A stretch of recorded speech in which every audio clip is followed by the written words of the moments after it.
Con. Oh, yes, it's been a minute. Shalom to the family online. Do a mic check on your mic out. Mic check. Mic check. Yeah, that's good. All right, all praises. All right, let's go ahead and send up the prayers of Mariam. Wapin Ya Akadam. Meaning rise, face towards the east. Get him most high his due honor. Then we'll get into class. The Wadi Yahweh Shai. Thank you, Yahweh. Thank you, Yahweh Shai, for allowing us to gather here together on another beautiful Sabbath. As brothers, as sisters, as mothers, as fathers, we thank you for allowing us to see another day.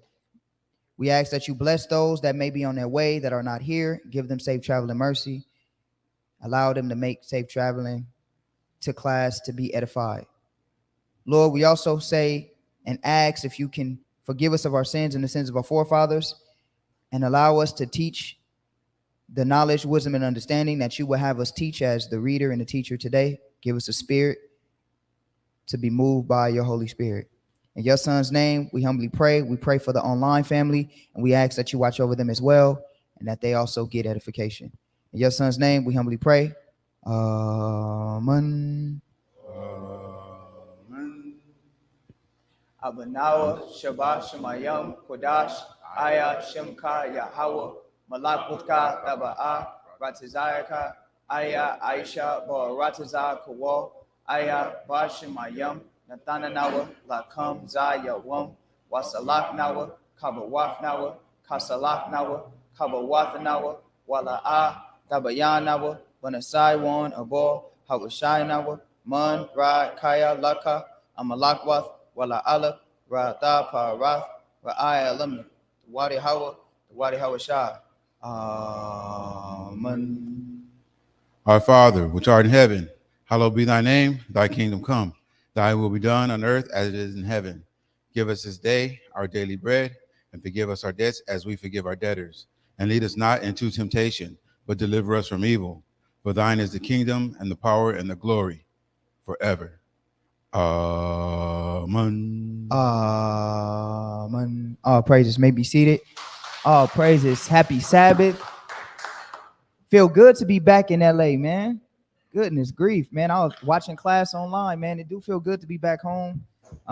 So I'm gonna go ahead and bless the stage with another lesson, the creation part 2. I know brothers have been asking about this lesson. Shalom, Emmanuel. Good to see you.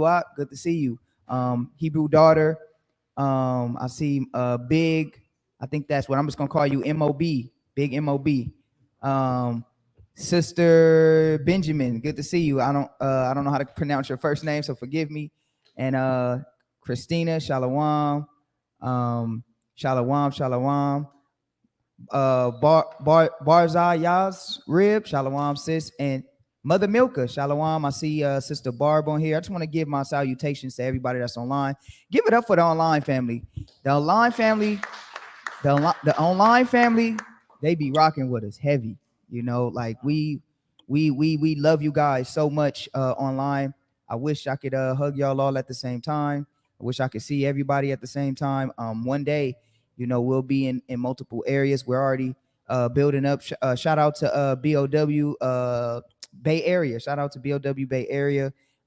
That's what we're building. But we got so many more brothers that are in different areas. Where's the Shire from? I keep forgetting where Shire's from. Tennessee. Yeah. Shout out to Brother Shire. He might be coming in a little later doing the live. But shout out to Brother Shire in Tennessee. So if you are in the Tennessee area, you know, let us know. We do have a brother out there that's building up. But like I said, BOW. You know, this is Ground Roots, 3 years old. So we give nothing but all praise and honor and glory to the Most High God. Khan, get the Most High one more hand clap. One more hand clap for the Most High. All right, cool, Khan. So without further ado, all right, we're going to finish this lesson, the creation part 2. All right, the creation part 2. Now I'm gonna give my flat earthers. I'm gonna give my flat earthers a disclaimer because your flat earth doctrine will be destroyed in this. All right. So I'm just giving y'all a heads up. because I know we got some fanatics. The earth is flat. You know, they damn near call you Satan if you say the earth is not flat, you know, but unfortunately, we're going to go with what the scriptures say. All right. So let's do this. I got this. Hold on. Let me see why it's not sharing. I want to make sure that they can see it. Hold on one second. Online. Hold on one second. Let me get this PowerPoint up. We always do this. I forgot to share my screen. All right. Let me share my screen. Share my screen. Let's see. Dang, they didn't change it up on me, huh? All right. Boom, boom. All right. Screen is shared. All right, go back here, and we should be in business. We should be in business. Let's see. All praises. All right, should be in business. So let's go. Let's get right into it. Go to Genesis chapter 1. Let's read verse 16. Right. This is Genesis chapter 1 and verse 16. All right. So I hope you guys remember the last lesson we did. If you don't remember the last creation lesson we did, go back and check that lesson out. Okay. Go back and check that lesson out. Let me see something. Hold on one second. Let me see. Boom, boom. I want to make sure they can see the entirety. Let's see. All right, there we go. Fixed it. All praises. All right, yep, we good. I don't want them to see. I want them to be able to see the whole entirety. So now go read that again. Genesis 1 and 16. 1 and 16 in Genesis. And God made two great lights. The greater light to rule the day. God made two great lights. See? The moon is a light. Now, it's a reason why flat earthers, I got to be honest, because I got to talk about it because it is creation. It's the reason why flat earthers say the moon creates its own light. The reason why they say the moon creates its own light, because a lunar eclipse wouldn't make sense unless you say the moon creates its own light. But we're going to kill that real easy. And you know what's so crazy? You can kind of kill these arguments just by simply going outside. Just simply going outside and just looking around. You don't even need, because, you know, they say it's taboo to use Esau science. I am not going to say that all of the science is wrong. No, what you can observe, you can prove. If I go outside and I look up and I see every celestial body in the sky is in a circular shape, then that lets me know that the thing that I'm standing on must be in a circular shape. But it's not that simple to some people. Some people complicate it. Right? So we are going to uncomplicate it today. So see, the moon makes its own light. Watch this. Read. It says, and God made two great lights. The greater light to rule the day, and the lesser light to rule the night.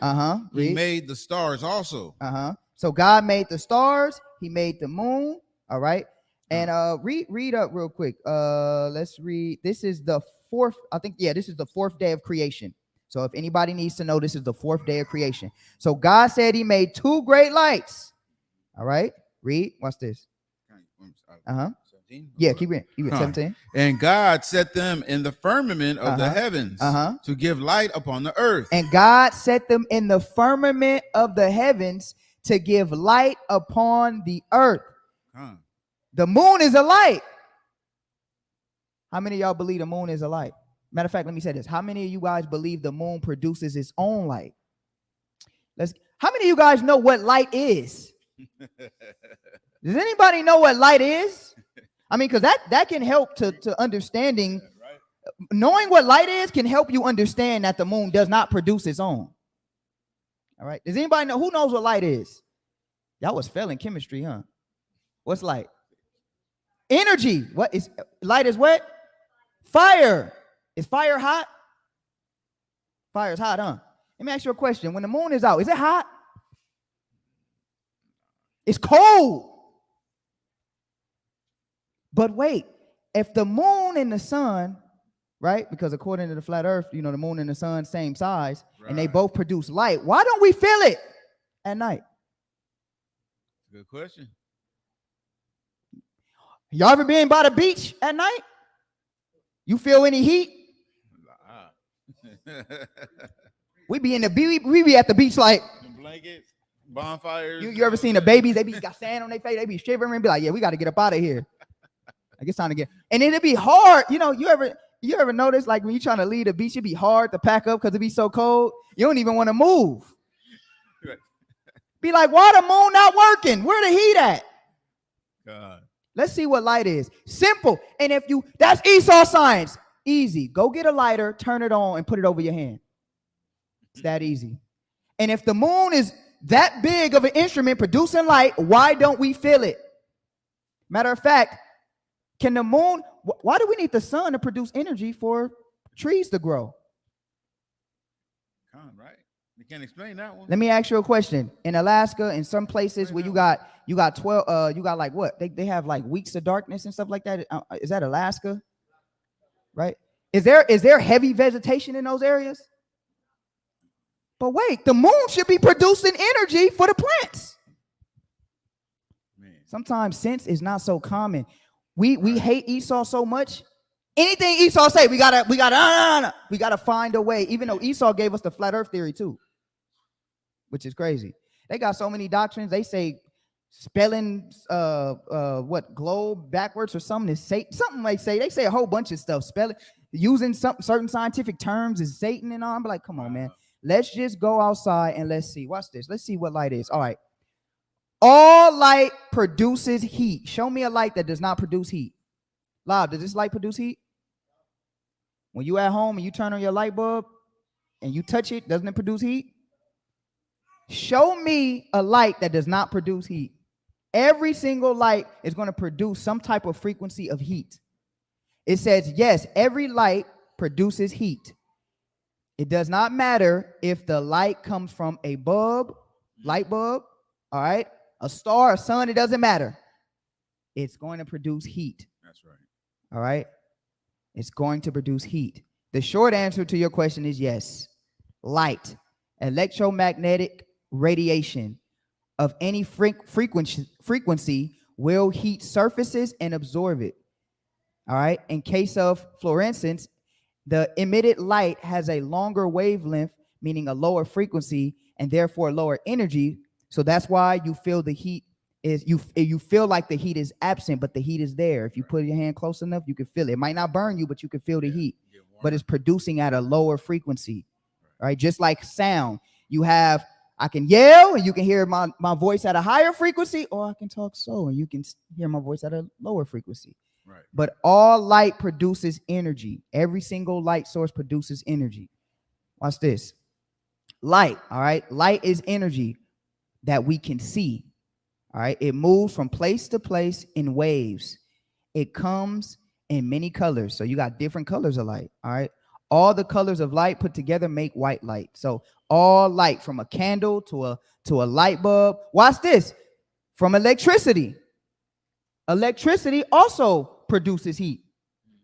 When it passes through your body, it can cause eternal burning, meaning it burns you eternally because electricity produces heat. Right. All right, shocks and all that produces heat.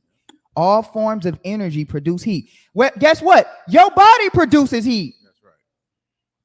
Put your hands like this, close as you can. Go ahead, yeah, go ahead. Yeah. Brother's too cool to do this, huh? That's how I know y'all failed science class. It's like, I ain't doing that. If you put your hands close like this, you can feel the heat. If you rub your hands fast enough, you can feel the heat. Why does our bodies produce heat? Because we have an energy source. That's why we need the sun. It wouldn't make sense for the moon to be that big of a celestial object and produce no heat. Hey, go ahead. Not only that, it's closer to the earth than the sun. Yeah. Say, you know what I mean? So that's what they say. You should be able to really feel the heat from the moon if it's creating, you know what I mean? If it's creating. Con. So we're going to see something, right? Absolutely. Does the moon give off energy? All right. Now, it says the moon is not creating its own light and heat, because somebody's going to research this. They're going to say, well, the moon gives off a teeny bit of heat. That's because it's borrowing it from the sun. Okay? It's borrowing it from the sun. But the moon does not produce any mass heat. It's 2 + 2 is how much? 4? 2 + 2 is 3? 2 + 2 is 4, right? Okay. So the bigger the energy source, the stronger or the hotter the heat, correct? It's just the laws of physics. It's just the laws of observation. Just like the bigger the man, the stronger. It's just facts. That's just how things are proportionate. The bigger the bigger the engine, the more gas it needs. So if the moon is this much of a large instrument, you have to tell me, why is it producing no heat? The moon does not produce its own heat, but it gets its own light, from phases that the moon, the sun, and the earth are doing. We're going to see this, right? Watch this. Get Ecclesiasticus 43:7. Let's get more proof real quick. This is the book of Sirach, chapter 43 and verse 7. From the moon is a sign of feasts, a light that decreaseth in her perfection. Now, let's think about this for a second. So, just your observation, brothers and sisters, right? If you go out and you buy your own telescope, I want everybody one day to go get their own telescope, and I want you to see this, right? And I'm going to actually get the scriptures, because let me prove this real quick. All right. Let me prove this real quick. I didn't put this in my slide, but I gotta prove this, because you know what else brothers say? There's no such thing as planets. Have y'all ever heard that? Y'all ain't never heard that? Yeah, flat earthers are bugged out. I'm sorry. If you a flat earther, no offense, but y'all bugged out. Y'all say all type of crazy stuff. There's no such thing as planets. You know why they say it's no such thing as planets? Because if you can prove that that there's planets are rocks, which rocks don't produce heat, which means there's two types of celestial bodies that we can observe with our eye. Forget Esau, because I don't want to hear none of the NASA stuff. Go get you a telescope and go outside. Go to the Griffith Observatory and go to the top of that mountain and look in that telescope, and you know what you're going to be able to see? You're going to be able to see light objects that are producing light, and you're going to see other objects that are not producing light. Those are called planets, which would mean that give Iram the mic. Which would mean that a planet is not a star, and if a planet is not a star, a planet does not produce what? Heat, which means it does not produce what? Light. Go ahead, Iram. Oh, yeah, my bad. I'll just be like, no, go ahead. To them that say it's no planet. 2 Kings 2:23-5. Bring that out. Yeah. And he put down the idolatrous priests, whom the king of Judah have ordained to burn incense in the high places, in the cities of Judah, and in the places round about of Jerusalem. Them also that burn incense unto Baal, to the sun, and to the moon, and to the planets. How many? Planets. Yeah, so the scriptures say, so if they say it's no planets, but the scriptures say otherwise, who do we listen to? I mean, we just got to keep it playing upon tables. That's the route we would go to keep the madness. All right. There's no such thing as planets, because now when you look at the moon, right, just observing the moon, now I'm not saying that the moon is a planet. That's not what I'm saying. But what I am saying to you is, when you observe the moon is a rock, which is in the form more so of a planet than a star. It's not in the form of a star, because stars produce heat and energy and the whole nine. Planets do not produce that. So now the question would be, since we just proved, Iram just proved planet, but all you got to do is go to your blue letter Bible and type in the word planets, and you're going to see so many scriptures dealing with planets. And even planets, like when we call Venus and all of that today, you see that in the scriptures. You see planets mentioned in the scriptures, and they was worshiping the planets. You can see early solar systems from the 2500 BC. How the hell we got early depictions of planets in 2500 BC? They were smarter than us, huh? They knew something, huh? Yeah, man. You know what's crazy? And matter of fact, I gotta let me see if I can find that for you. Because guess what else? And the planets were revolving around the sun. That's what they were saying back then, huh? Yeah, I'm gonna show you. I'm about to show you. Let's detour for a minute. Hold on, real quick. Let's detour for a minute. Let me stop sharing this. Y'all bear with me, man. We're gonna slow this down. I want to detour for a minute. I want to see if I could find that. Let's see. Hold on one second. Let's see.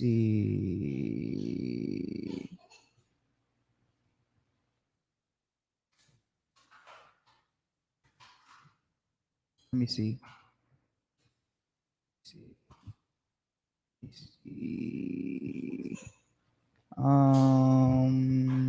Maybe I gotta go to. Nah, it was the Assyrian. I think it was in 25. Let me see. Let me see. I'm gonna find it. Hold on one second. I gotta find it.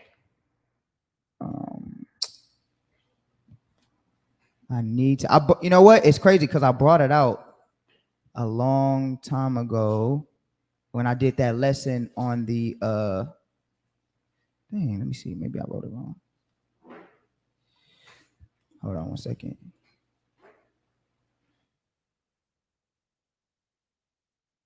Let me see.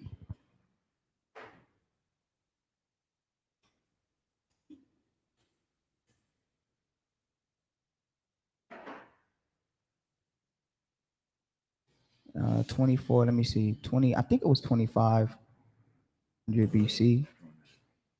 Hold on. And I want to find that so bad. I think it was Assyrian. Let me see. Let me type in Assyrian. It's like every time you try to find something, it's not there all of a sudden, right? That's always happens. It's gonna be there. Hold on. That I'm happens gonna to find me it. all the time. Let's see. I'm trying to find something, I can't find it. Looking for it. I was in Mesopotamia. Hold on. I'm gonna get it. We're gonna get it today because I want to show y'all this, even if I gotta take my time. Yeah, take your time. It was in. I think it was in. Let me see. All right. Let me say Mesopotamia. Iron, spell Mesopotamia. M-O-S. Oh wait. M-E-S-O. Let me see. M-E-S-O-P-O. You got it. You got it.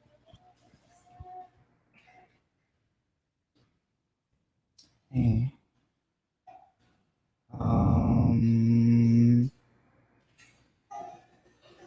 Oh wait. I think you said solar. Hold on. Oh maybe. Dang. I'm getting close. I'm getting warmer because I'm seeing the. I'm getting warmer. Yeah. You know what? I'm gonna just. You know what I'm gonna do? I gotta find this, and it's in my notes somewhere too. I know it is. You know what I'm about to do? This is what I'm about to do. I'm Oh, Sumerian tablet. Is that what it's called? Spell it out.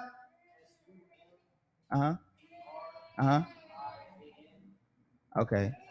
Tablet. Oh, okay. That might be it. Solar system. Let me see. Oh, here it is right here. Thank you, Lob. See, clap it up for Lob, man. They're always coming through in the clutch, man. Thank you, Lob. Appreciate you. Go research this. We found it. Y'all see it? Y'all see it? Go research this. Now, look at what's in the middle. What's that big, gigantic object in the middle with light rays coming from it? So somebody won't say, that's the earth. No, it's not, because you see the little light rays coming from it? That's the sun. And what's around it? Planets. This is in 2500 BC. 20. This is before Moses. This is during a time or a little bit before Abraham. Right. Man, that's nuts. 2400 BC. Now, and you know what else? I gotta throw this little jab in here. You know, y'all see what else y'all see? Look at the points. 1, 2, 3, 4, 5, 6. Uh-oh. There go your Star of David. This 2500 BC. They're going to have to tell me how the hell we got this Star of David before David was here, or whatever you want to call it, before Israel was even existed. And the Sumerians had it. That's another story. But the point I wanted to make is that this is a depiction of the solar system in 2500 BC. And you see what they're surrounding? They're surrounding the sun. They're surrounding the sun. Go research it. All right. Thank you. It's a Sumerian tablet. The water, Lob. Appreciate that. All right. So now let's go back. Let's go back. Okay, Khan. All right. So now read go to Ecclesiasticus 43 and 7 again. This is the book of Ecclesiasticus 43, verse 7. From the moon is the sign of feast. The moon is a sign of feast. Read. A light that decreaseth in her perfection. So if the moon gives its own light, basically what they're saying is it goes out every month. The light turns off. It's like, you see these lights? We turn it off halfway each day. That's basically what they're saying. Well, we know that's nonsense. All right. So let's go into this. All right. So now that we proved planets exist, have we proved planets exist? We proved an ancient, early history that they depicted the moon and the sun and the planets circle around the sun. Let's get some more, right? So now we've determined that the moon does not give its own light because light produces what? Heat. And does the moon produce heat? No, it does not. So now let's get into the nitty-gritty. We got to get into this because this is creation. Lunar, and look, I can break this down in so many different ways, but I'm just keeping it simple today. It's so many different ways you can prove. It's so many different ways you could prove that the world is not a complete flatness of the world. It's so many different ways, but we're doing it this easy way today. So lunar eclipses, right, occur at the full moon phase when Earth is positioned precisely between the moon and sun. Earth's shadow falls upon the surface of the moon, dimming it and sometimes turning the lunar surface a striking red over the course of a few hours. All right. So that's a lunar eclipse. All right. It happens every day. We call it the moon phase. All right. So this is a depiction of how you can see the Earth is blocking the rays of the sun and causing a shadow to appear on the moon. All right. You can see that. It's quite easy. Now, the question would be is, how do lunar eclipses happen on this diagram? Somebody explain that to me. How the hell a lunar eclipse happens? This whole diagram doesn't make sense. I'm going to be honest with y'all. Because isn't the North Pole at the top right here? Like, look. Isn't this the North Pole right here? It's the North Pole right here. This the center? Oh, yeah. It's the center of the flatness. Then they got wait, hold on. This make sense. They got a goddamn ice wall around the globe, but both objects produce heat. The Earth supposed to be hot as hell. How the hell is ice walls around the globe? I'm trying to understand this. See, this is just simple like logic that our people just miss because they hate Esau so much. You know what I mean? They hate Esau so much they gotta find any way to discredit, which is crazy because Esau the one who gave you your flat earth. God, madness. Understanding. Jakes is wild, man. Anything. When the Most High told you that Esau was going to think to put his kingdom in the stars, the Most High already gave you a prophecy on it. Can we get that? Where is that, Iran? Get Isaiah 14. And then I want the other one. I love Iran. This is my square. I'll be missing him when he not. I'll be up north like, damn, I wish Iran was here. I can't think of that scripture. What's that other one too? He shall be wiser than Daniel. Or wiser. Is that wiser than Daniel, I think? I'll find that one. But get the one about the you know what I want. I'm sorry. Yeah, he should think to put his kingdom in the stars. Give me that one real quick. You could read it if you got it. I got it. Isaiah 14, 13 Oh, you could read I got it. it. Book of Isaiah, chapter 14, verse 13. For thou hast said in thine heart, I will ascend into heaven. I will exalt my throne above the stars of God. How did Esau ascend into the heavens? We not talking about, because I'm gonna have Israel mad today. He did not go to the moon. I didn't say that. I'm not gonna, but you know what he did do? He put a goddamn satellite in space that can find your ass. But he did that for sure, because that's how your phone works. He put a satellite in there. He put a satellite that orbits around, and it literally he can spy on his enemies with his satellites. That's a fact. You ain't gotta guesswork that. That's something you can easily see. He put that up there for sure. Space stations, all that. You understand?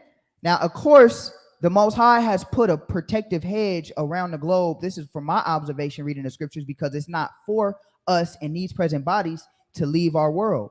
He has, it's crazy because the Lord has created a prison for us and made our bodies from the prison he created for us.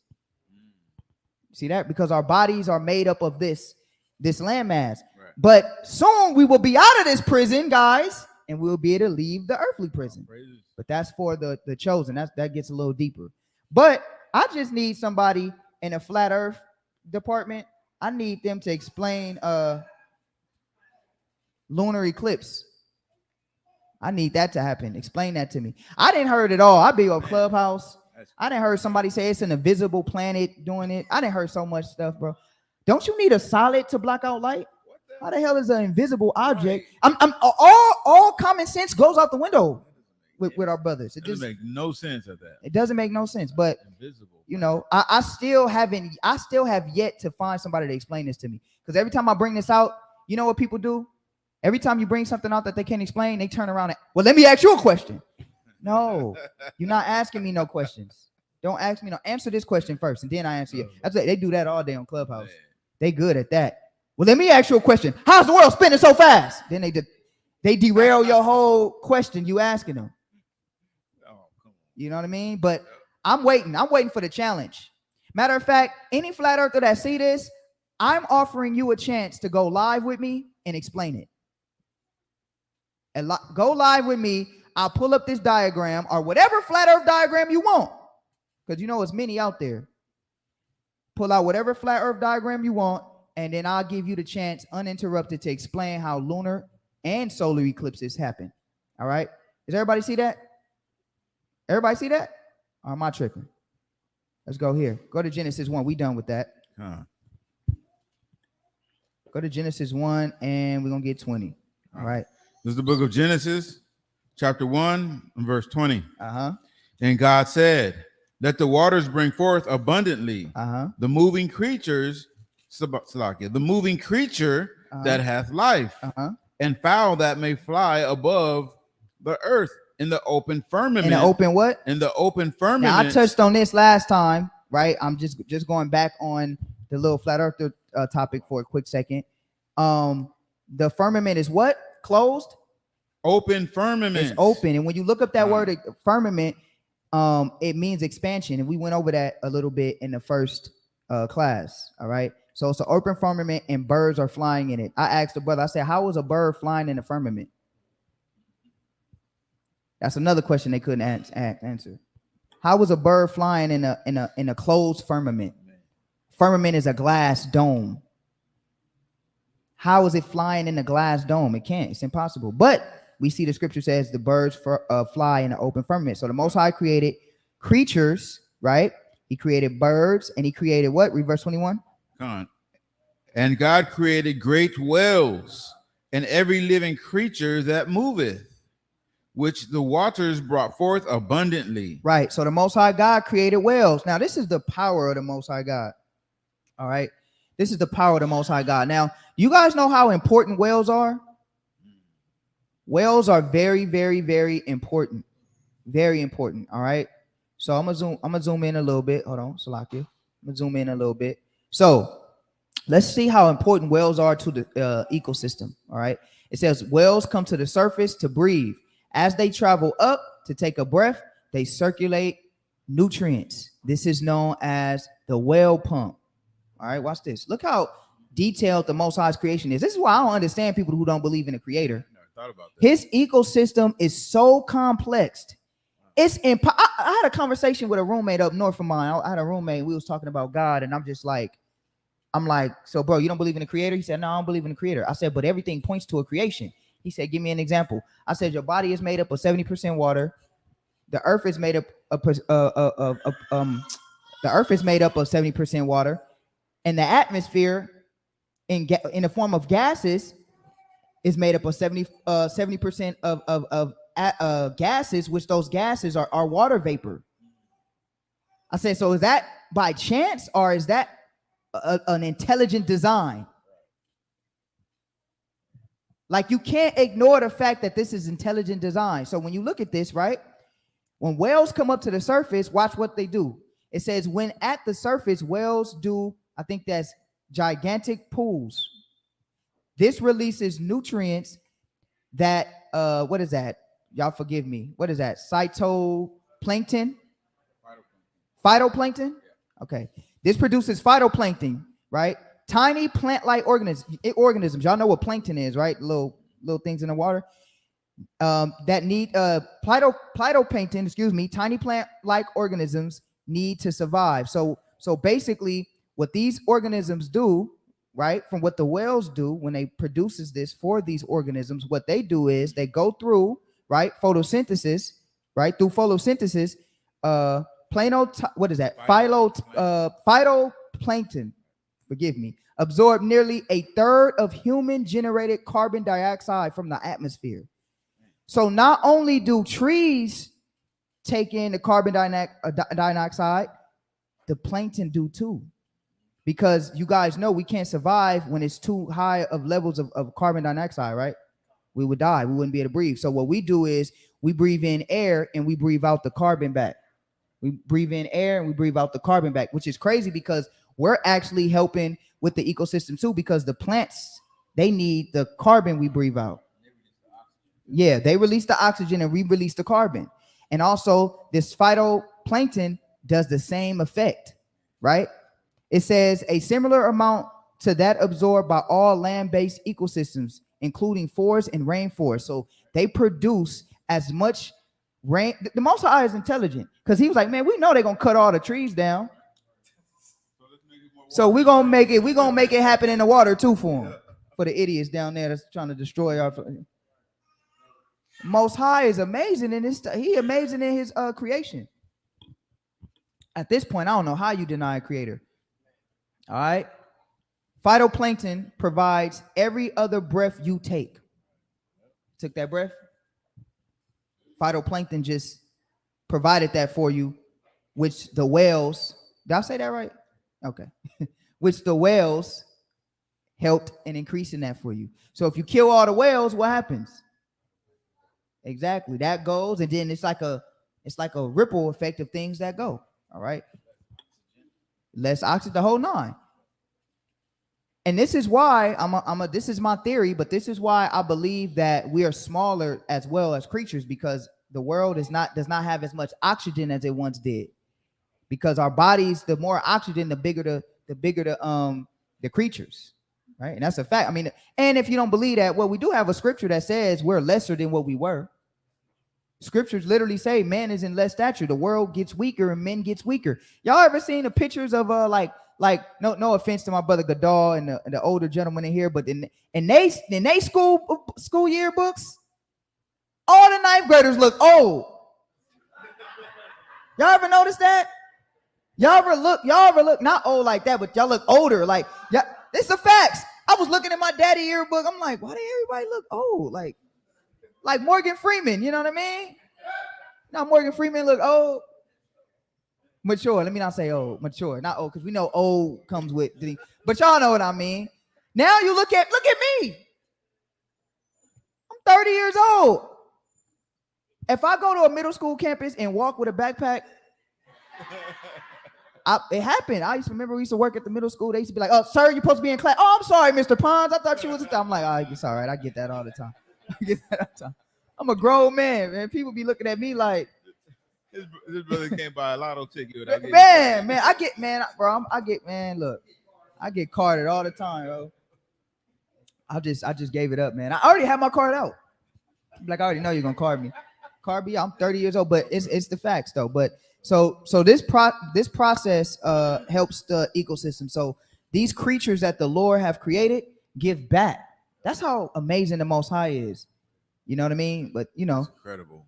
The Most High is so wonderful. You know, everything that He does ties into every other thing, and we don't look at it at that perspective. We just see what's in front of us.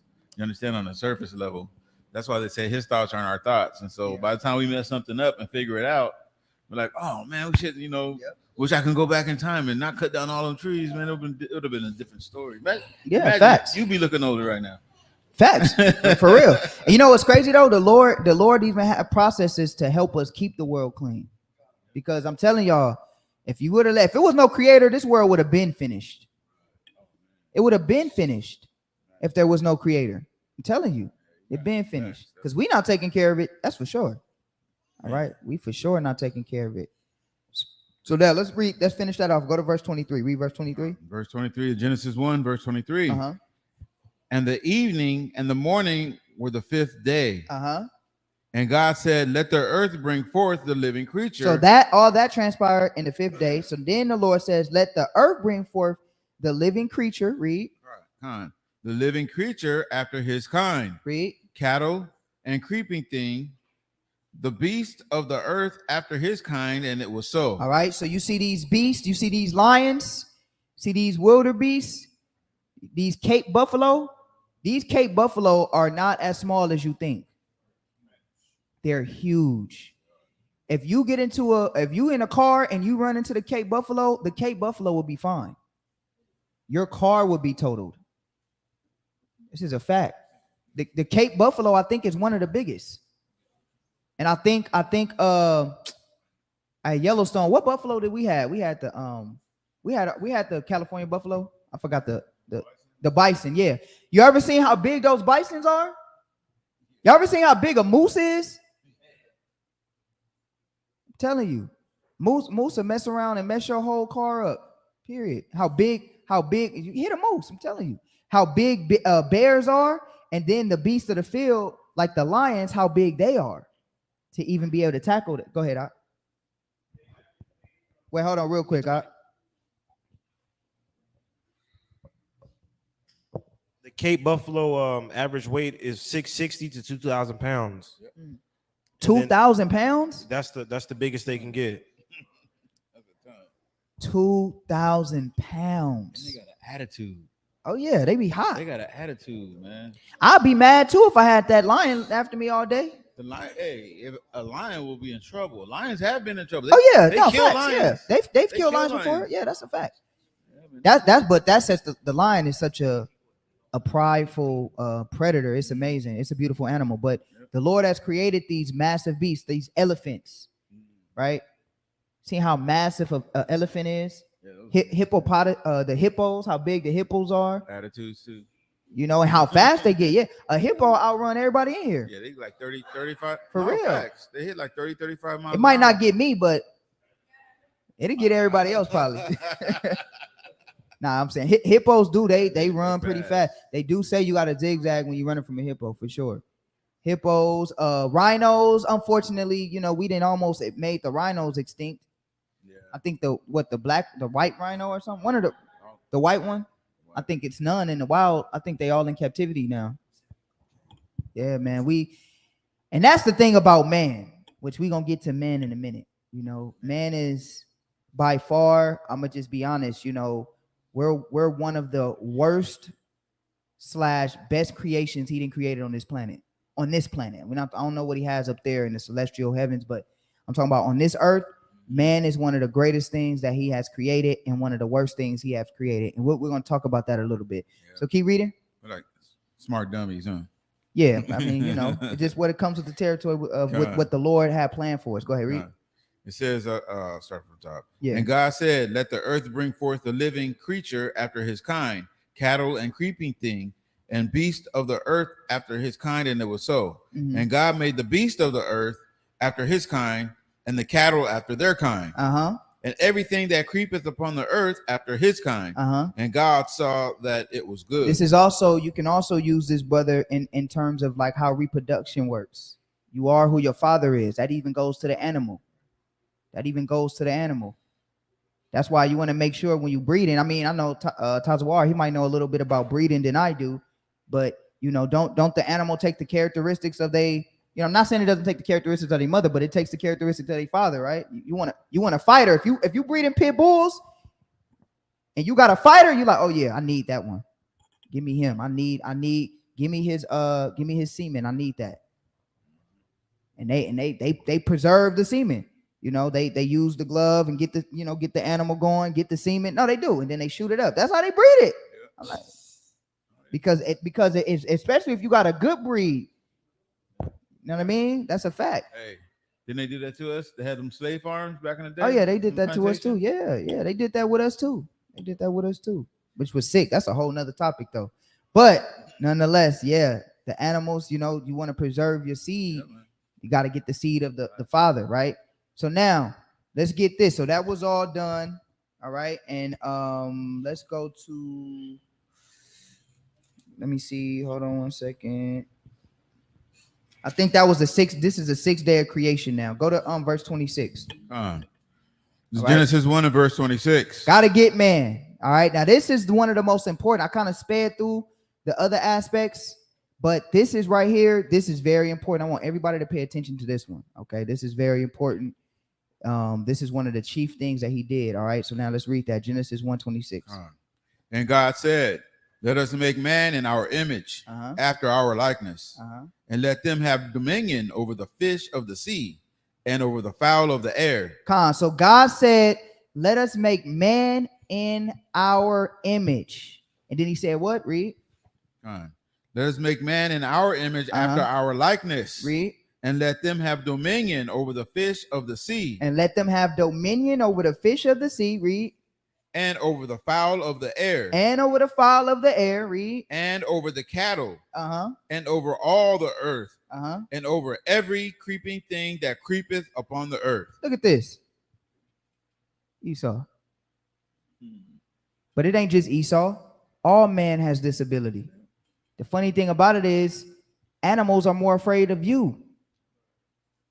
You ever thought about that? We are weak. We are the weakest species on the face of the planet, but we are the most feared thing on the planet. We walking with a bear. You know how tall bears get? Bears get what, 10 feet?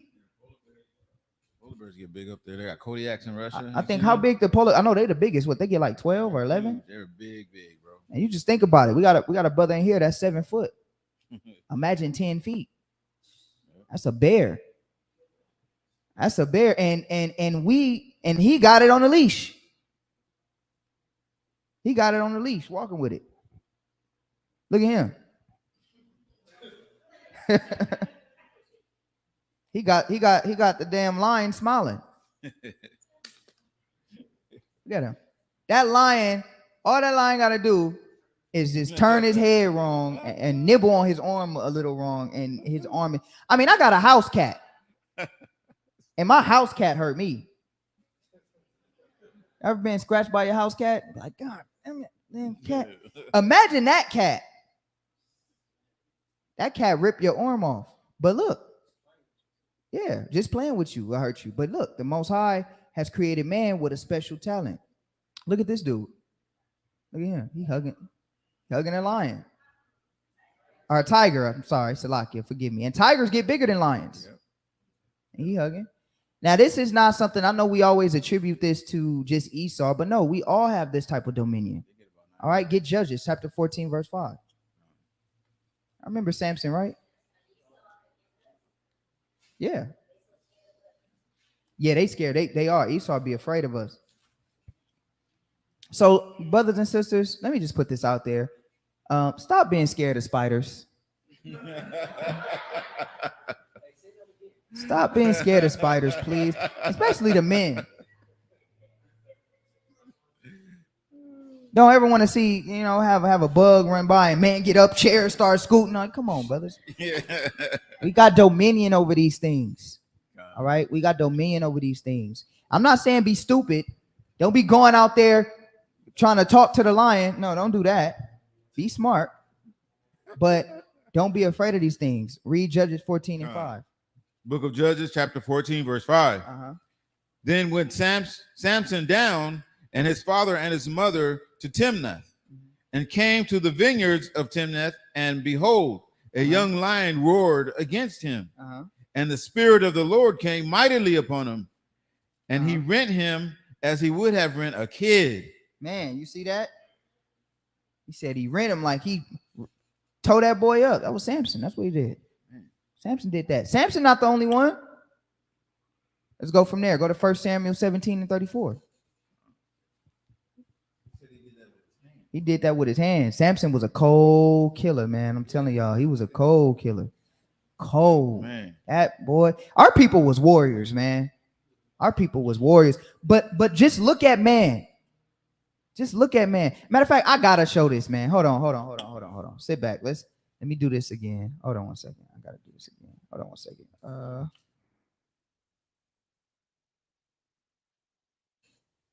Let me do this. Let me see something real quick. I gotta show this video. I said I didn't even think I was gonna do it, but I got to now. Look at this, man. Yeah. Oh yeah. Just turn up one of the TVs. It should be good. What is it called? You gonna turn up this one? Turn up this one, lot. Yeah, not that one. The one I'm married to. Let me read this. Hold on 1 second.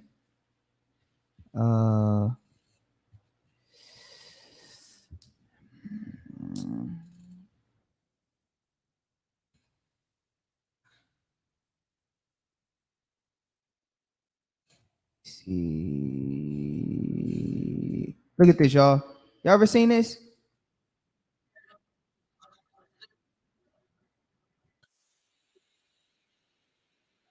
I know Tazawar, you might know about this, right? I'm sorry, Tazawar, I'm sorry. You know when you grab the bull by the horns? You ever seen that done? Look at this dude, man. This dude is he manhandling the bull.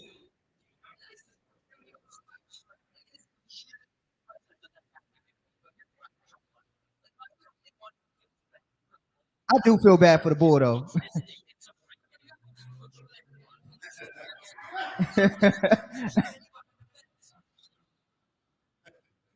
Yeah, they for sure though.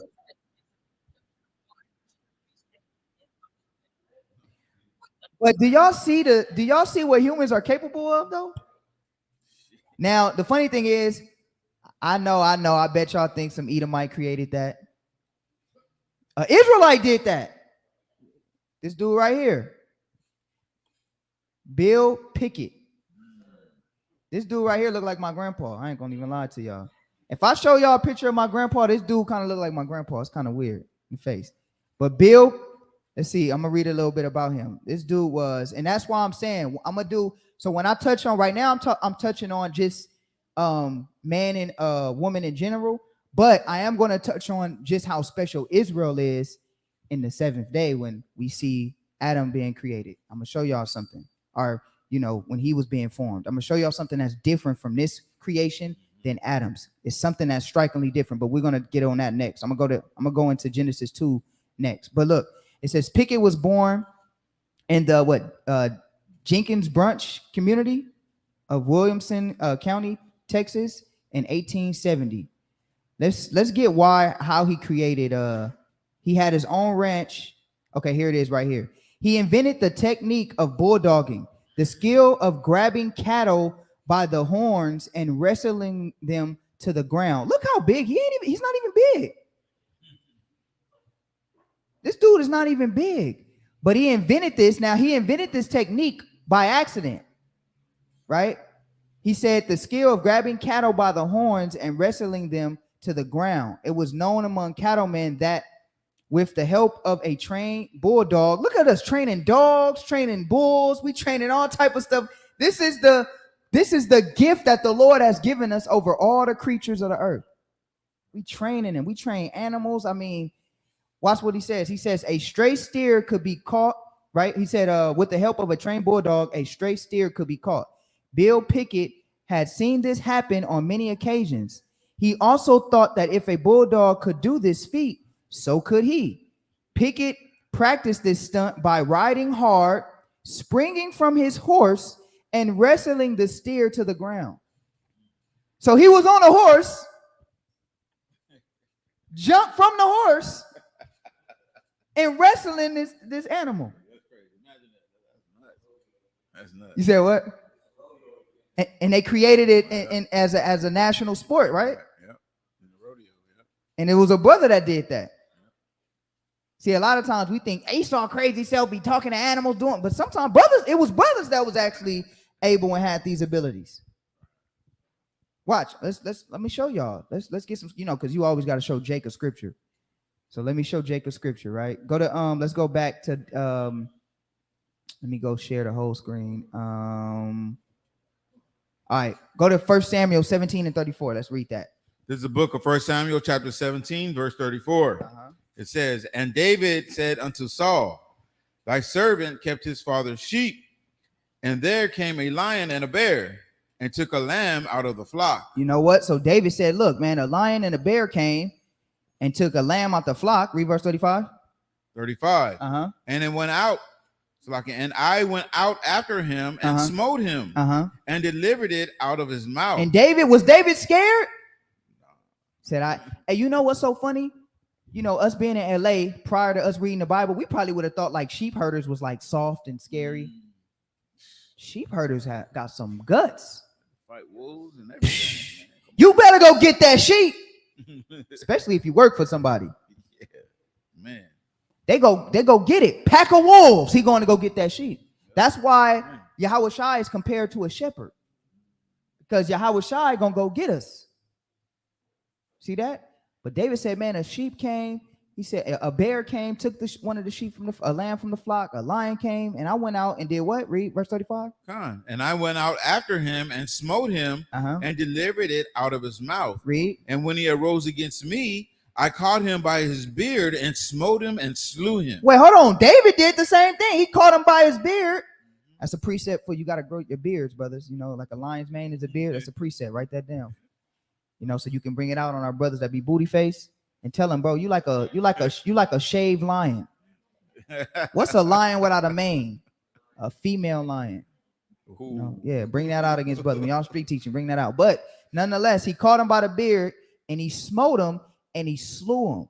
Read verse 36. 36.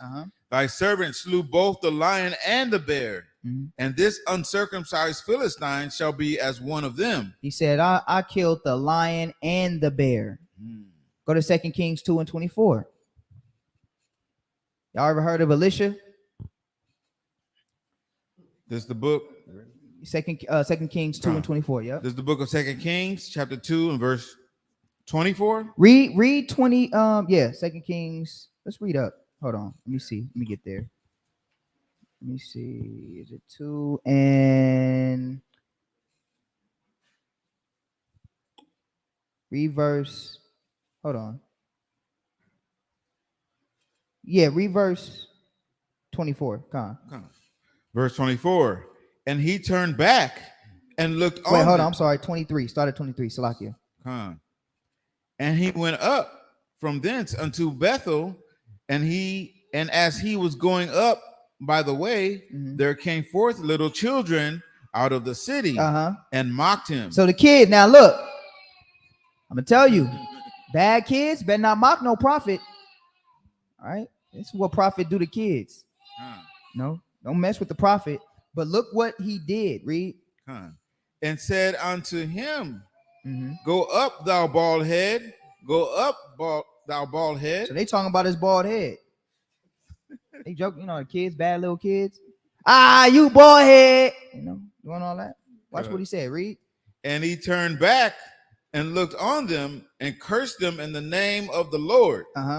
And there came forth 2 she-bears. 2 she-bears. Now, why you think it was 2 she-bears?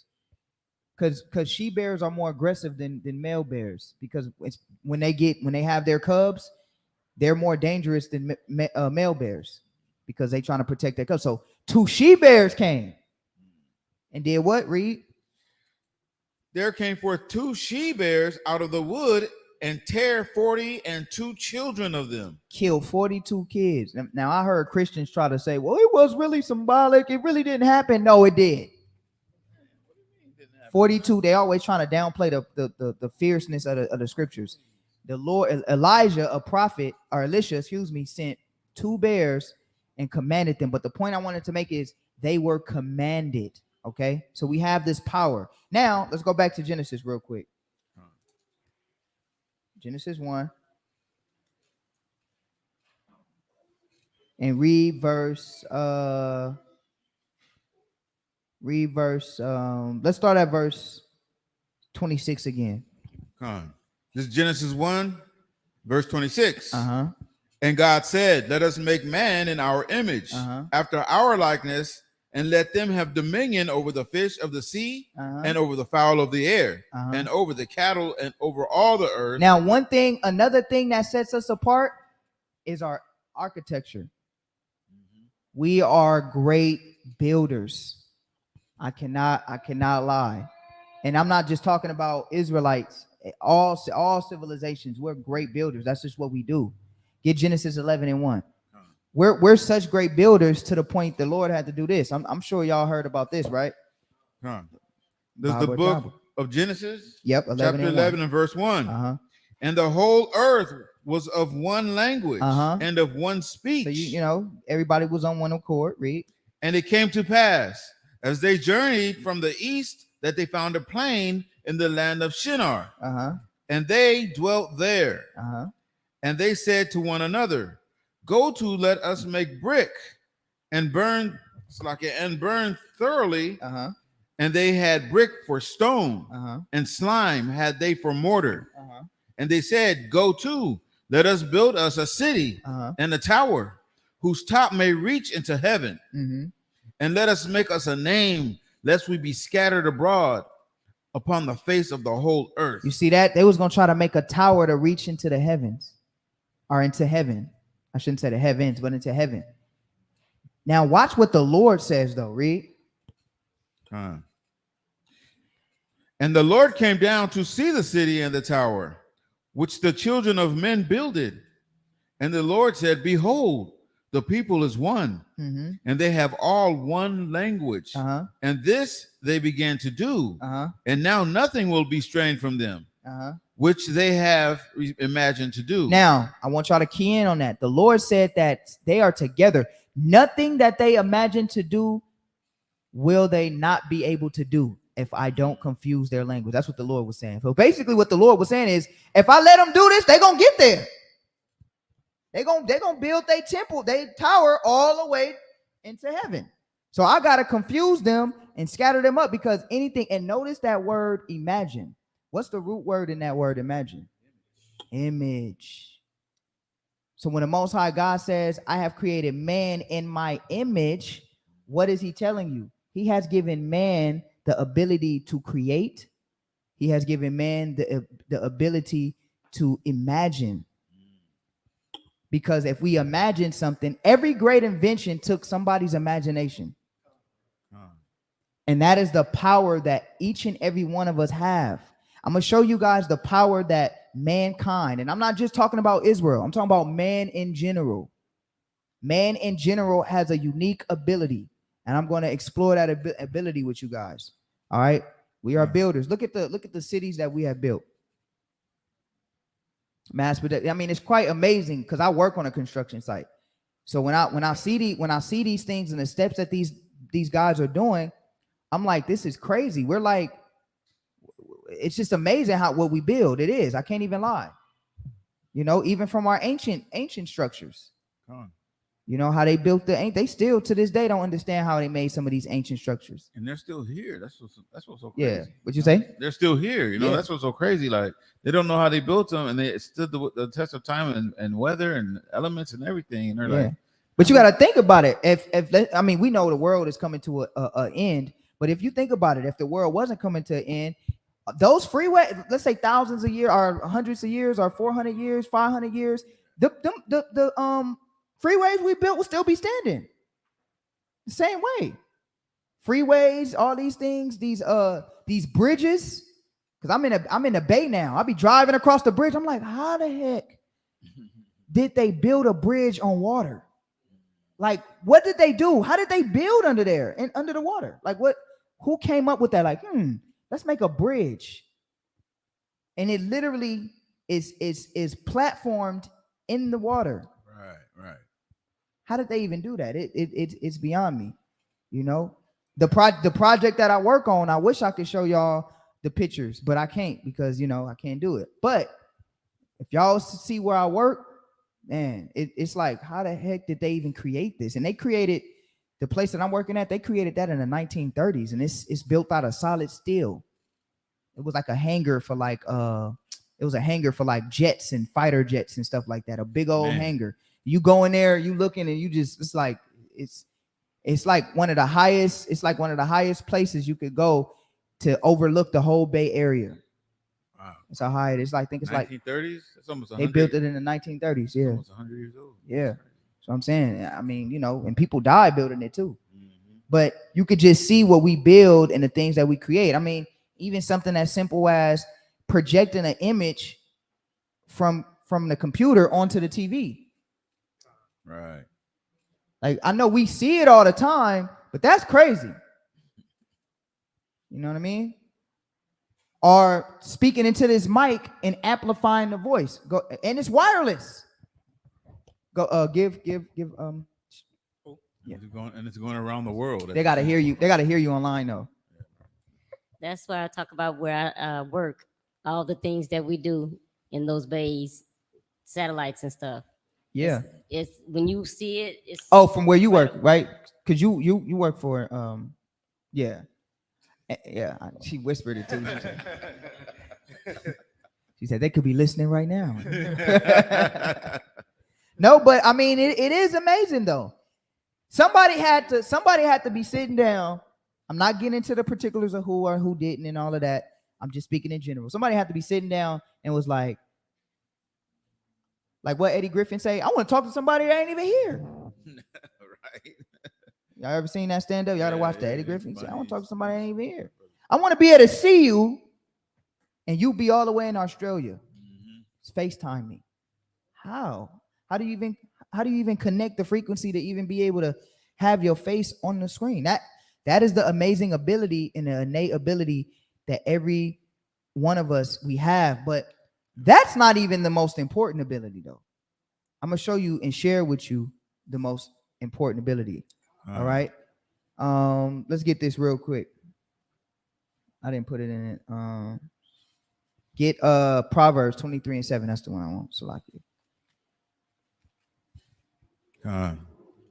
This right here is one of the most amazing abilities that every human can do.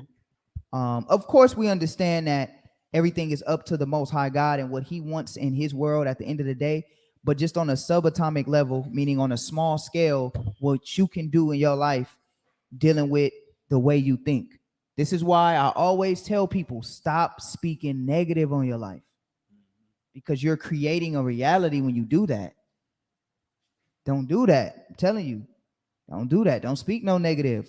Right? Watch this. Read Proverbs 23:7. You got it. Book of Proverbs, chapter 23 and verse 7.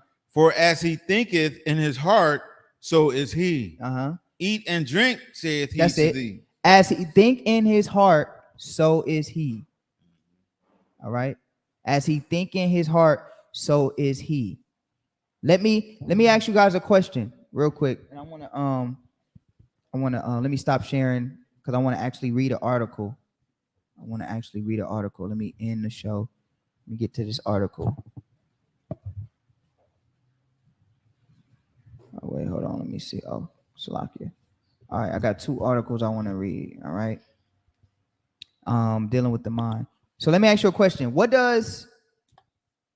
got the Lord creating us in His image, and we also have an imagination. Now, where does the imagination take place? Imagination takes place in your mind. Now, what did the Lord just tell you? Anything that they imagine, they could do. So if you imagine you always gonna be broke, you always gonna be broke. Listen, so and Esau understands this. He understands the brain power and the capability of human beings. Let's read some things, right? Stanford researchers, this is from Stanford. This was a research done in 2018. Explore how the human mind shapes reality. Let's read. We ain't gonna read everything, but I'm gonna just read a couple things. All right. Shaping health. Probably the best known way the mind shapes reality is the placebo effect. You ever heard of that? They give you a medicine and tell you it's helping you and you believe it's helping you. It says where people get better if they simply believe they are being treated for a disease. And I know this is true because I used to have asthma, right? When I was a kid, real bad. I used to have it real bad. And I would be running around all day at my grandma's house, running around all day in the swimming pool, outside on the bike, playing. And as soon as the thought came in my mind, you left your inhaler. I started wheezing. I kid you not. The whole day I wasn't even worried about nothing. Playing, breathing fine. As soon as the thought came in my mind, did you get your inhaler? I kid you not. I started having a little attack. Kid you not. That's a fact. I used to joke with my wife about this. If she was in here, she'll probably be laughing. I used to joke about my wife with this. And when I used to get like sore throats, I literally drink lemonade and it make me feel better. No, for real. I just drink. I won't take no medicine, do nothing. I literally just drink lemonade. And I'll be like, for some reason, me just drinking lemonade when I got a sore throat, it make me feel better. That's right. That's a fact. Yeah. Am I lying, Parag? I be telling them, I was like, here, drink this lemonade for your throat. Forget about the rheumatism. Yeah, nah, put that up. I don't do no halls. For some reason, halls make it worse for me. Like when I eat a halls, because now it's like when I eat the halls, I got to constantly keep eating them. Yeah. Because if I don't, it'll get worse. It'll hurt more for me. That's in my mind. That's true. Right? Y'all going to watch. When y'all get a sore throat next time, y'all going to be like, damn, it's going to hurt y'all. Y'all going to feel like me. Let me get some lemonade. Lemonade, yeah, for real. But don't get just no nasty. I'm not talking about no lemonade from like Jack in the Box. Get the one that sound a little better. The Simply, you know what I mean? Lemonade, get the Simply. Yeah. That one bad too for you, but it sound better.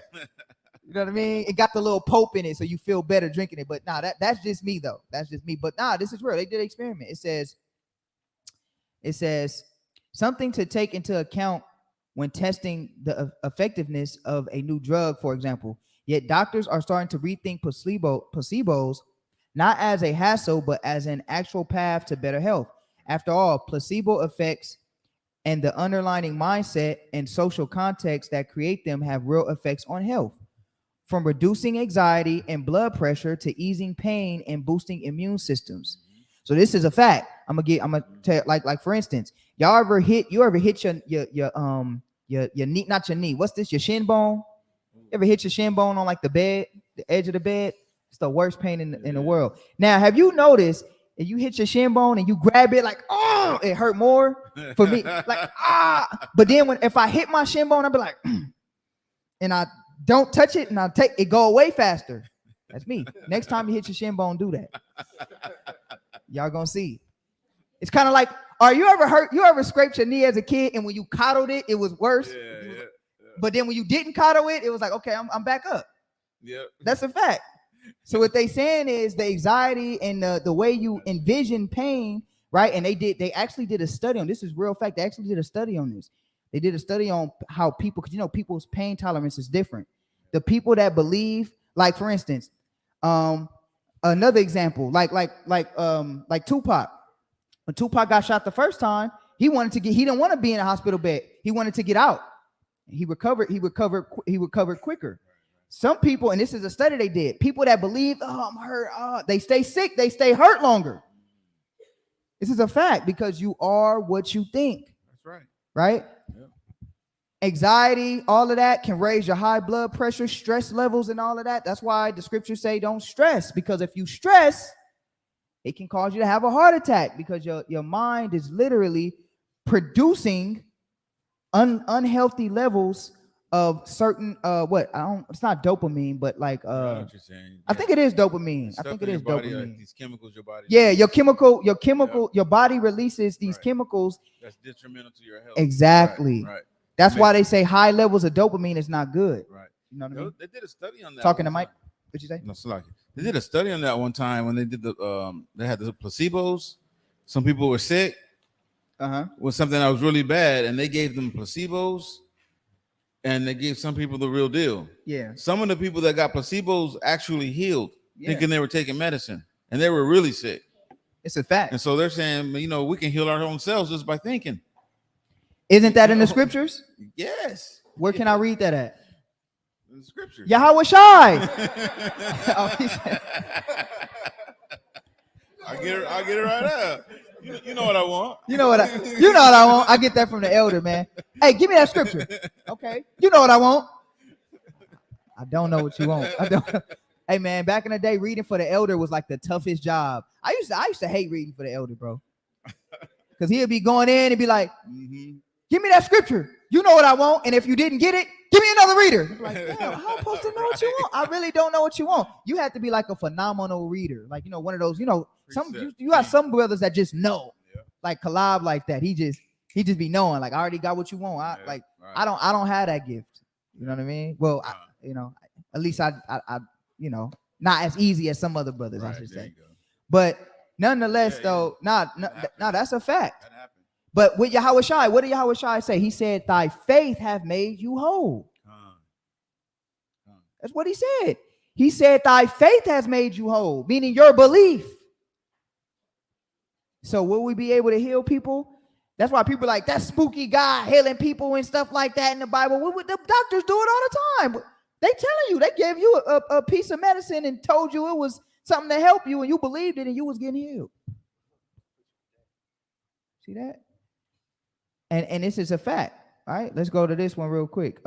This is the one I was talking about, the easing the pain, right? I'm gonna read this. Among the most important healthcare issues today is chronic pain. Although estimates vary widely, somewhere between 10 and 30% of all adults deal with ongoing pain of some kind, making pain more prevalent and costly than heart disease, diabetes, and cancer combined, said Beth Darnell, a clinical professor of, I think that's anesthesiology, right?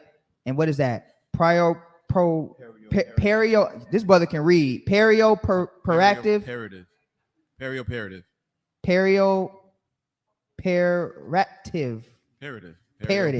Y'all know what I mean. And pain medicine. Y'all get the point. Yeah. It says pain is high. So this is a quote by this dude, Dr. Darnell. He said, pain is highly responsive to each person's psychology and mindset. Darnell said, those who expect worse pain, what is that? Ruminate on it and feel helpless about it. What's called pain catastrophizing. Catastrophizing. I'm gonna make you read this, bro. Catastrophizing. Yeah. Nah, we good. Help me, brother. Help me. Look, you know what I mean? I'm trying to get it going. Brother's like, this nigga illiterate, man. Nah, these are hard words, bro. Teaching the Bible. Like, what the heck? Hey, the Bible easy to read sometimes. This You start reading this type of Bible, stuff. Right? This is some stuff. They make up words all the time. But basically, one thing I'm good at doing is I understand what I'm reading. Basically, what he's saying is the person that harps on the pain is going to feel it longer and more intensity. And the person that doesn't harp on the pain is going to digress faster, and he's not going to feel it as intensely. So then it makes sense when you see valiant man in the scriptures dying. You're like, dang, he got his intestines ripped out. And remember the what's that priest name in the Apocrypha? In the Maccabees that held his intestines and he threw them on the ground. Yeah, the elder that did that. See, that's when you start reading them scriptures. You're like, wait, this stuff is actually more real than you think. See that? With the woman that was and her sons getting tormented, and you thinking like, how did they accept that? Because they accepted their fate and they accepted it. Man. When you kick and scream about it, it's gonna be worse. Right. When you accept it, it goes quicker. But nah, that was that study. This is another study, growing smarter. How many of you guys know you can make yourself smarter? Raise your hand if you knew you could make yourself smarter. Some people are like, nah, man, I can't make myself smarter. You can make yourself smarter. You can make mindset matters for more than health, of course. How people think about themselves, in particular, whether they think traits like intelligence or what is that? Malleable, I think, can have a powerful effect on their success in school and beyond. So guess what? If you think you dumb, guess what? You dumb. If you think you smart, guess what? You smart. These are the studies that Esau do. Why do you think Esau needs to understand this about the human beings? So he can manipulate and control. So he can manipulate and control. Because all he has to do is tell your mind something so you can believe it, and he get the outcome that he desires. This is a psychological war. That's why we say this is psychological warfare. This is more than just guns. This is more. That's why it kills me when brothers be like, "Then why don't you go get guns and go to the White House and do it?" It's more than that. This is a psychological battle that we losing. You want something to say? No, you good. Okay. It says when people are in a fixed mindset, they believe that their basic qualities, their intelligence, talents, abilities are just fixed traits. Said Carol Dweck. Carol Dweck. I don't know how to say that brother name. We're gonna call him Mr. Dr. D. The Lewis and Virginia, what is that? Eton professor and a professor of psychology. But when people are in more of a growth mindset, they believe these qualities can be developed through effort. All right. Perseverance, good strategy. Thank you. A lot of great input from others. So if you got, let's say, if you got a kid in a more encouraging atmosphere, right, those kids succeed better than in a less encouraging atmosphere. Right. That's why kids in the hood don't graduate as much as kids in nice, clean neighborhoods. Because kids in the hood, they going to school, the freaking history book is ripped, page 65 gone. You know what I mean? Graffiti everywhere. Yeah. The teacher don't even want to be there. He's sitting there like, so what do you think's gonna happen to the kids? Versus a school where the teacher's engaged, everything's there for their need. Right. The kids feel special. They get new books every year, damn near. You know what I mean? Yeah. Everything's there. Everything's there. They have a thing on the. They have projectors. They can just read it to the whole class. You go to school. There's no roaches in your way. No gum on the ground. Yeah. You know what I'm saying? You don't have to take the bus to get to school. Yeah, you know man, it's crazy. Yes. It is. I mean, taking a bus in LA to school is just a death. It's over. Yep. You're gonna be squabbing every day to school, boy. I'm telling you.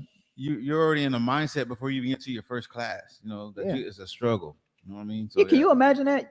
That's a good point. Before you even get to your first class, every day you done already got banged on, got chased. You think you're going to school to learn? Right. Every day. I don't even know why.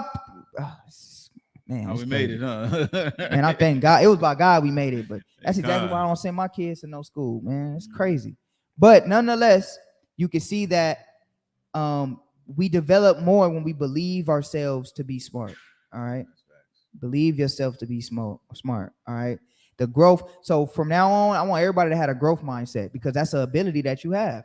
Don't ever say no. If you can look at an image on TV like that, you can learn anything. Doesn't matter. We making cars, stoplight. We doing all of that. We building infrastructures. Listen, all you got to do is take time to read. Just read every day. You'll get smarter. They say if you believe it, you can achieve it. That is real. That is absolutely true. That brings me to my next point. All right. That brings me to this next point. 2 mental abilities that separate humans from animals. Now, this one right here, pay attention to this one. And like I said, I have scriptures to go along with all of this. But I want to read these because I want you guys to understand something. All right. It says, why are we and not gorillas running the zoos? Other primates live inconspicuously in dwindling habitats, but humans have expanded and changed our surroundings to an astonishing degree. Our dominance is obviously not the result of our physical abilities because we weak compared to the creatures that we live on the earth with. Other animals are stronger and faster and have more acute senses. It is because our mental abilities, yet determining the cognitive trait that make us so special, has turned out to be a deviously complicated question to answer.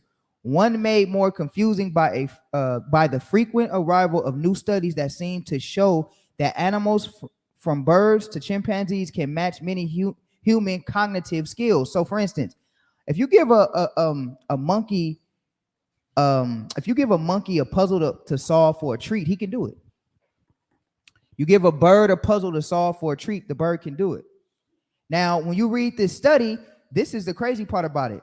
This study, I'm not going to read everything, but they did a study and they're matching the human capability of 4-year-olds and chimpanzees. And 4-year-olds are outperforming grown chimpanzees. 4-year-olds. By the time they get 6 and 7, they solving it easy. Ain't even no problem. Your kid is solving it easy. That's how smart or how powerful the human mind is. At babies, we already outsmart animals. You understand? Like that, to me, that was amazing to me, the mental ability that we have. There's no cap on the mental ability, other than the Most High, of course. But there's no cap on a mental ability that we can do. That's why the Most High said with the Tower of Babel, he said, hey, look, man, anything they imagine to do, they're going to do it. So we got to disrupt this. The only reason why we ain't even in space right now is because the Lord don't want us there. Right. If the Lord, hey, look, the only reason why we have the weaknesses that we have is because the Lord placed it there. Because can you imagine giving us the ability that the Lord, unlimited potential with the wickedness that we have in today's time? Oh man, no, it couldn't be. So I'm gonna say, go ahead. If you look at that, it says to determining the cognitive traits. Wait, where you at? Oh, right here. Yeah. Okay, go ahead. That make us so special has turned out to be a devilish, complicated question to answer. But the answer is in the Bible. Oh yeah, creation. We read it. The Lord, we just read it. Yeah, but they're saying it's devilish. They don't see. So Esau's an idiot, right? Right? Esau's a smart idiot. So simply, the Bible just tells us the Lord created us different. Right. We know why. Yes. We're our abilities. Now, I'm not going to read everything, but this article goes into how we can. Let me see. I'm not going to read everything because for the sake of time. But this article goes into how we can shape our future with our mental abilities, and it goes into it's cold because we do it all the time and we don't even realize we do it. Have you ever woke up and felt like, oh, I'm gonna have a bad day today, and then you have a bad day? You created that. When you woke up and said, I'm gonna have a bad day, you already created the bad day. See? Things that we create in scenarios, right, that we make. Let me show this real quick.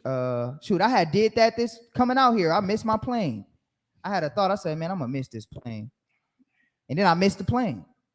But it wasn't even time for me to get on the plane yet. I just had a thought, like, I'm gonna miss this plane. And I really have to drive 8 hours down here. It sucked. But let's read this though. Let me see. I don't want to get too long-winded with this, but this was important to me. Let me see. They call it nesting, thinking of nesting scenarios. Okay, let me read this right here. It says, think of creating nested scenarios as an internal theater in which we can bring situations to life, like a play. Scenario building depends on certain components that have to come together. There is a stage to imagine events that are not actually occurring at that moment. Those events involve actors and their set, individuals and objects that are linked in a narrative. We also employ capacities akin to a director who evaluates and manages the scenes, and an executive producer who makes the final decision about what to pursue. These components map into psychological constructs such as working memory. All right, what is that? Recursive thoughts, that executive functions, features that develop at different rates during human childhood. As a result, competence at foresight emerges slowly as we mature, and as adults, we still frequently fail to anticipate future situations accurately, right? So basically what he's saying, because I'm not going to read this whole thing, basically what he's saying is as a child, right? Let's say your child gets like 5 years old or 6 years old. I know for me, this happened for me with my oldest daughter, right? and this happens to me with all my kids. When my kids get a certain age, basically they're foreseeing the future. And this is how you know they're foreseeing the future, because they'll ask you questions like this, like, Daddy, I don't want you to die. So as a child, they're already foreseeing the future. They're already foreseeing what's going to happen. Right.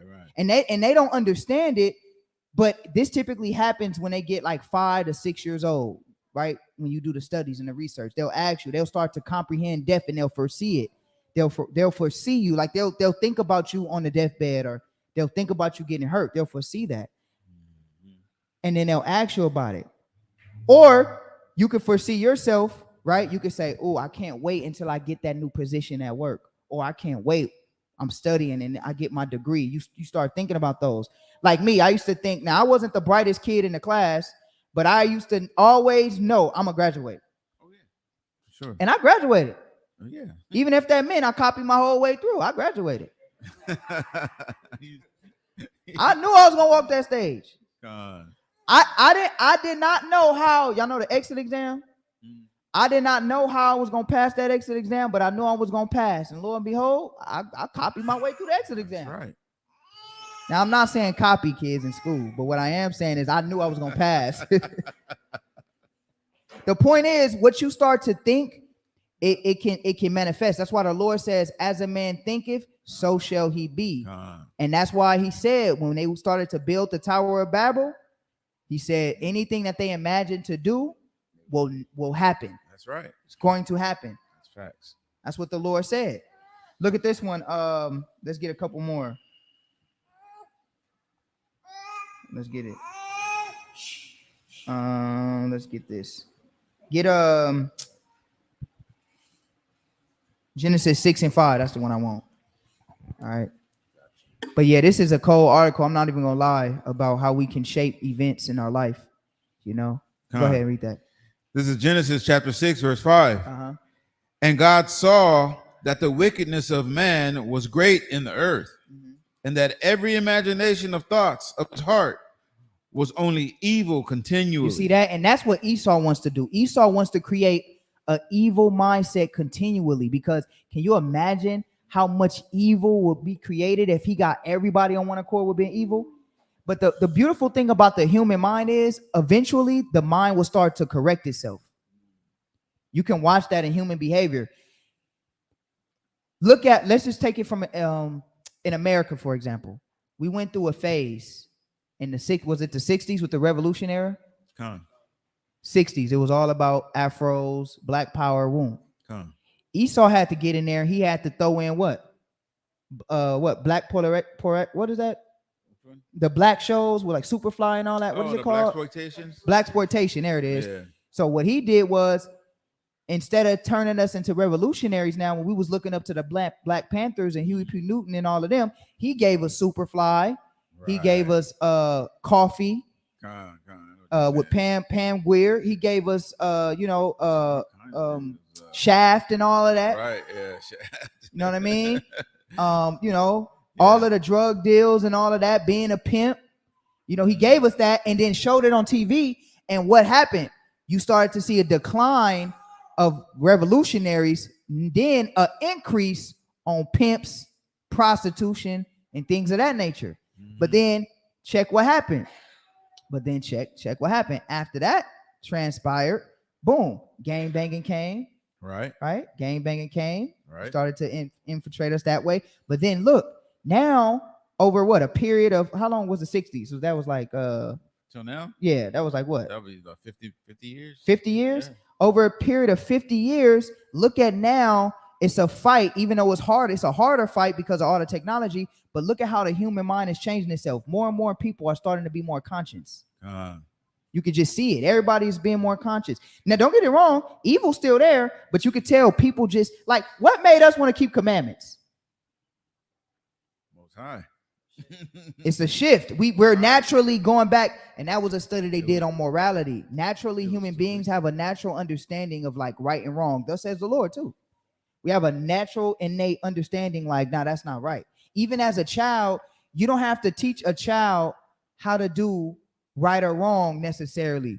You just have to you have to discipline them when they do wrong. But naturally, they know when something is wrong. Like my daughters, my young ones, they know. Like she know. Look. She don't want to go back there.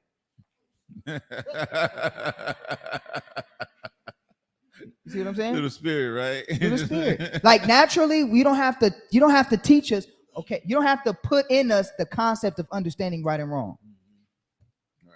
You know what I mean? I understand. So the human mind and what the Lord has given us is a power that we all have. And he's created us to be that. Now, another thing that I want to touch on just real quick is because there is a difference between Adam and the other human beings. Go back to Genesis 1. We'll end it with this. Go back to Genesis 1 real quick and read verse 26 again. This is Genesis 1:26. And God said, let us make man in our image, after our likeness, and let them have dominion over the fish of the sea, and over the fowl of the air, Read. and over the cattle, and over all the earth, and over every creepy thing that creepeth upon the earth. So God created man in his own image. In the image of God created he him, male and female created he them. Male and female created he them. No, Adam and Eve were not the only people on the earth. All right. This is when the Most High created, and this is important to understand, like the Garden of Eden. Let's prove that for a second. Go to Genesis and let's read verse 4 of chapter 4, Salakia. Read chapter 4 and verse read verse 13. Con, this is Genesis 4:13. So no, Adam and Eve were not the only ones on the earth. Male and female was created on the 6th day. Read. Con. And Cain said unto the Lord, my punishment is greater than I can bear. Behold, thou hast driven me out of this day from the face of the earth, and from thy face shall I be hid, and I shall be a fugitive and a vagabond in the earth. And it shall come to pass that everyone that findeth who is this everyone that's gonna find him? Who is this everyone that's gonna find him if his mom and dad is the only ones alive? And he said that everyone that findeth me, so that's letting you know that male and female was already created. Facts. Watch this, read. And everyone that everyone that findeth me shall slay me. Who's this everyone is going to slay him? Why is he afraid if Adam and Eve are the only two people on the earth? Because Adam and Eve were not the only two people on the earth. God created male and female. Read verse 15. Read. Verse 15. And the Lord said unto him, therefore whosoever slayeth Cain. Now the Lord talking to an imaginary people? No, it was people there. Male and female were created in the 6th day. Watch this, read. And the Lord said unto him, therefore whosoever slayeth Cain, vengeance shall be taken on him sevenfold. And the Lord set a mark upon Cain, lest any finding him should kill him. So you see that? So you see there has to be somebody there that can kill you, right? Has to be. All right, let's go from there. Read verse 16. Verse 16. And Cain went out from the presence of the Lord and dwelt in the land of Nod on the east of Eden. So there's a city. There's a land of Nod there. And what did he do in that city? Read. And Cain knew his wife. And he had a wife. Where the heck his wife come from? Where did Cain's wife come from? This is what you got to ask a Christian. Where does Cain's wife come from? Because there were people there. All right. There were people there at the time. All right. And this is important to understand when we get into chapter 2, because chapter 2 is going to go into the Garden of Eden. All right. It was not a real snake talking in the Garden of Eden with his tongue like. This is not Slytherin, Harry Potter. This is not that. Right. I'm a nerd. I know what that is. Right. Y'all probably like, what the hell is that? I watch it. Yeah, right. You talk to snakes, all that. But this is not that. These are real people that we dealing with. All right. But you got to understand this. You got to understand this concept to understand the Garden of Eden. So basically, there were people there. Let me get one more. Huh. Or else Adam or Cain would not have been afraid of somebody killing him. Let's get this real quick. I didn't put this one in here, but I want to get this before I yield. Go to First Kings. Let me see. Get Joshua 3 and 14. I'm sorry. 3 and 14. This is the book of Joshua, chapter 3 and verse 14. Mhm. And it came to pass when the people removed from their tents to pass over Jordan, and the priests bearing the ark of the covenant before the people, and as they that bear the ark were come into Jordan, and the feet of the feet of the priest that bear the ark were dipped in the brim of the water. Mhm. For Jordan overfloweth all his banks all the time of harvest. Hold on. Let me see if this is the one I want. Hold on. Let me see. Yeah, that's the one I want. It's 16. Okay, Con. Read that. Verse 16. Verse 16. Uh-huh. That the waters which came down from above stood and rose up upon a heap very far from the city Adam. You see that? The city Adam. There's a plethora of scriptures that let you know that Adam had his own city. Go to I didn't put it in the lesson, but go to 4 and 7 now. Joshua 4 and 7, I believe that's right. Come, this is Joshua chapter 4 and verse 7. Uh-huh.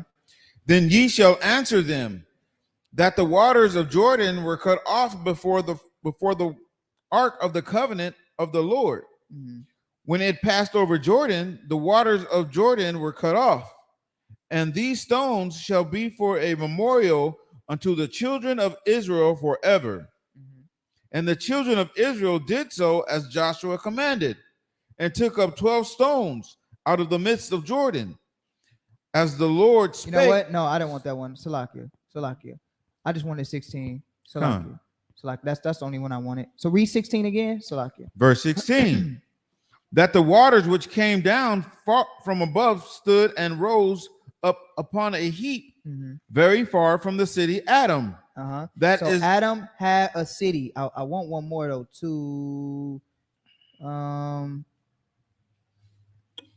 Let me see if I want First Kings. If not, then I think I want First Kings. Hold on. 4 and 12. Let's see. That's what I want. Hold on.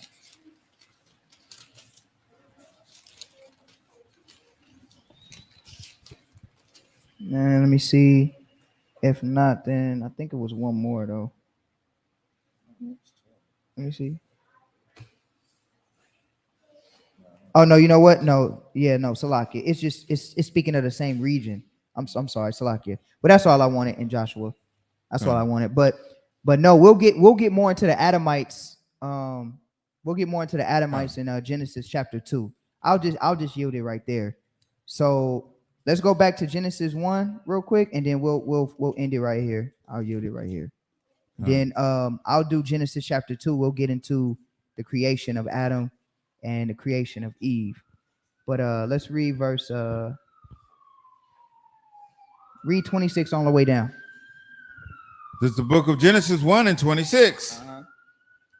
And God said, let us make man in our image, after our likeness, and let them have dominion over the fish of the sea, and over the fowl of the air, and over the cattle, and over all the earth, and over every creeping thing that creepeth upon the earth. Skip to verse 29. Verse 29. So we already seen that. We got power over everything that's on the earth, right? We were created in the image of God, meaning we were created with certain gifts that we could display on the earth.